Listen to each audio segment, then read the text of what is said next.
What's good, y'all? It's me, Chris. Welcome back to another video.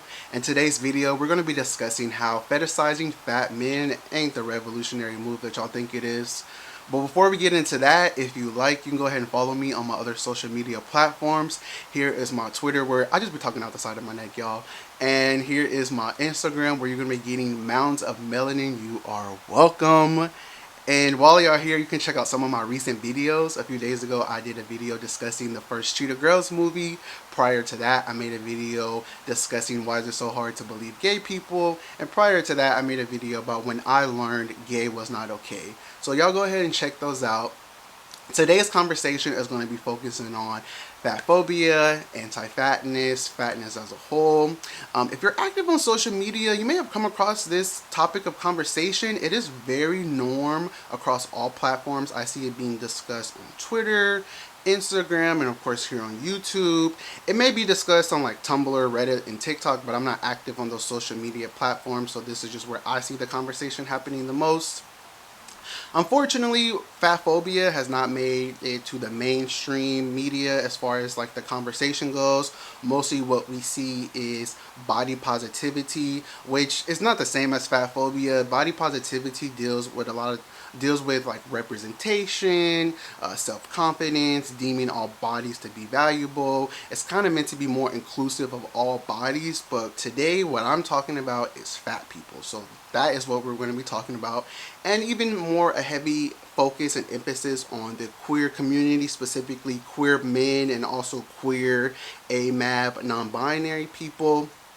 But of course, fat politics goes across all communities, so you could literally take out queer and put in black, Latinx, white. Like, fatness is prevalent. We are all existing, a lot of us are existing in fat bodies, so this is a conversation that could definitely be applied to any aspect of your community that you exist in. With fat phobia being a fairly new conversation in the masses, even to myself, fat phobia is a newer conversation. It wasn't something that I was privy to about 2 years ago. Of course, there has been plenty of research and articles and discussing fatness, but as far as how the conversation has progressed and as far as how many people are now discussing it, it's definitely more wide than what we've ever been before. So because of that, a lot of fat people are sharing their experiences on social media and other media platforms. So you got fat people sharing their experiences about dating and relationship with food and exercise, talking about their visiting of the doctor, seeking unemployment and job opportunities, just fat people sharing what it's like to exist in a fat body in an anti-fat society, which is great. It brings us, one, a lot of awareness to these issues, these systemic issues that are facing fat bodies. It brings fat people together. It helps reaffirm our existence. It's great. It helps progress the conversation forward. I do want to say one critique about mainstream media, though. A lot of times, which it's weird, it's like I want the conversation of fat phobia to progress, but when it gets to the mainstream media, it tend to water down and the message gets really misconstrued, i.e. defunding the police. So many people currently right now do not understand what defunding the police is, thinks that it's just a form of reform or that it's not literally what it is. And so I've seen the way like the defunding the police conversation has take form in the mainstream, and I'm very cautious about how the way fat phobia conversation will eventually take form in the mainstream media as well. But for right now, we have the safety of social media and these social media platforms to be able to share our experiences with others. And so thin people, muscular people, they're hearing their experience, they're hearing our experiences, and they're understanding like their place of privilege, right? So they feel a lot of guilt and shame, which is good. you should have a bit of empathy. It showcases that you have a caring mind, that you're willing to check your biases. But don't let it fool you. Like, please do not wallow in it and center your feelings as a thin person when talking about fatness. Now that thin and muscular people are discovering the stories and the discrimination of fat people, they rush to affirm fatness. When fat people are sharing their experiences, it's constantly met with, no, no, no, you're not fat, you're cute. Like, I date you. Like, y'all, do y'all like fat men like I do? And it's just so frustrating because it really does just become so much about a fat person's desirability and confidence rather than about the systems that keep fat people marginalized. Like, there's so many conversations that are revolving around fatness, and it just gets reduced down to fat men's insecurity,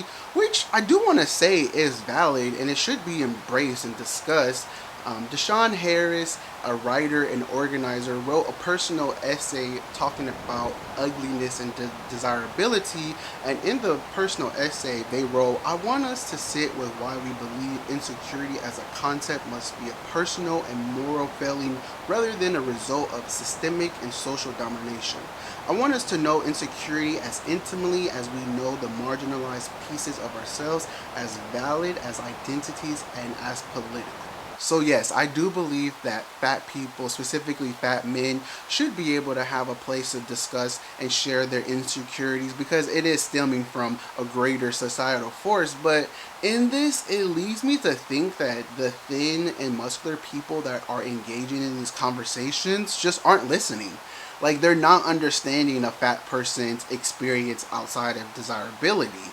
And you see these same parallels being discussed when talking about colorism. Like, time and time and again, it's reduced down to a dark person's insecurities. Like, you'll hear things like, it's really your fault that people treat you like this. Like, if you were more confident, then maybe you wouldn't be in these circumstances. And it's like, I know, listen, I know I'm cute. I know I'm attractive. Like, fat and ugly are not synonymous. Unfortunately, in our society, we believe that to be true. But listen, just because I talk about fatness does not mean that I have a problem with my security and how I show up in this world. It's really silly to think that the disdain for fatness is rooted in a fat person's confidence because, like, competent fat people still exist. Competent fat people still face fat phobia. In fact, I would say that a fat person with confidence is more susceptible to violence. Like, the audacity for you to have confidence in a fat body, like the nerve of you to stand so assured in your fatness. Like, how dare you have boundaries? How dare you feel good about being fat? Because society has created this idea that fat people, should be sad and complacent and just be okay with all the things that they're given. So, no, confidence will not solve anti-fatness. And focusing on the confidence of a fat person will not liberate us. There's this thing where people pronounce their love of fat men, and it's really weird. Like, it's straight fetishization and objectification of fat men. People have in their Twitter bios, "I love fat and thick men." People have photo threads on Twitter talking about shout out to the fat men, and the person conducting the thread is a whole ass thin and muscular person. There are constant tweets of how much thin and muscular people love fat men. Like, it's giving very performative. It's giving real, like, I don't hate fat people, I have a fat friend. I don't hate fat people, I fuck fat people. I don't hate fat people, I have fat lovers. And I'm like, y'all sound like white people. Like, if we're discussing racism and a white person was like, "I'm not racist, I love black dick," like, full stop, you would automatically be like, "You're objectifying a black man, it's very fetishy." Like, stop. Y'all have the same thin and skinny people have the exact same rhetoric. Like, I don't need your love. That does nothing for the well-being as me as a fat person. So it's just weird. It's like, as long as y'all are having macaroni and cheese sex with fat people, then you're like, that's enough activism for me today. And it's really weird because a lot of the appreciation and attraction that y'all have towards fat men, y'all only reserve that for a certain kind of fat body. One, and a lot of times these fat men are really just muscular. They have big muscles. Their breasts don't hang. Their stomachs are not hanging. Their fat sits right on them. You know, just as there is a hierarchy with other systems of oppression, racism, colorism, there also is a hierarchy within fat phobia and within fatness, and certain type of fat bodies get to sit on the top of the hierarchy, and those are the ones that get elevated because they exhibit something closer to whiteness, closer to thinness, closer to able-bodiedness. If you're attracted to fat people, then just let it be that, because my fat ass not giving you no cookies because you like fat people. If you're a thin and muscular person and you have a well-developed fat politic, the best thing that you can do for fat people is to focus with other thin and muscular fat people about dismantling fat phobia. Is to work on their biases, their ideologies that keep fat people oppressed and keep fat people marginalized and keep fat people from not being seen as humans. That's all of the thoughts that I have for this video today. I would love to hear what y'all think about it, even more specifically the queer men who exist in these spaces and have to deal with thin and muscular men. I would love to hear what y'all think. Please give this video a thumbs up if you enjoyed it. Subscribe to the Crispy Known family if you enjoyed my content. And I will see you on my next video. Bye!